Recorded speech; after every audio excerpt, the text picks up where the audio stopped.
వంట ఎలా చేస్తారు? వంట వాళ్ళు ఎవరు?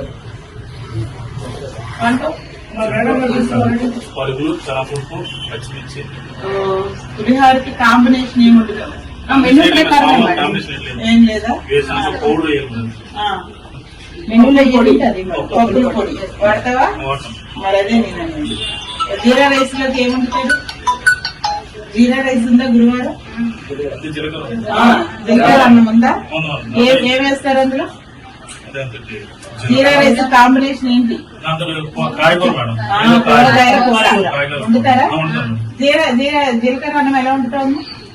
అన్నం వండేసి జీలకర్ర వేసి పోపు వేసేస్తావా? అదేనా జీరా రైస్? అట్లనే చెప్పారా మీ వాళ్ళు? మీకు ట్రైనింగ్ ఇచ్చారా?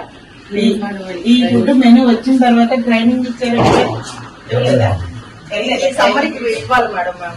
ఇవ్వండి. జీరా రైస్ అంటే అన్నం వండి జీలకర్ర కలపడం కాదు. జీరా రైస్ అంటే జీలకర్ర రైస్ అంటే తాలింపులోనే ముందు ఫస్ట్ మనం తాలింపు ఆయిల్ వేస్తారు. ఆయిల్ వేసి పోపులు, జీలకర్ర, ఎండుమిర్చి, కరివేపాకు వేసిన కొంచెం టేస్ట్ వస్తుంది. వచ్చిన తర్వాత రైస్ కోసుకున్నాం, వాటర్ వేసుకుని ఆ రైస్ బాయిలింగ్ అయిన తర్వాత రైస్ వేస్తాం. పలవన్నంలాగా వండుతావా? పలవన్నంలాగా వండుతావా?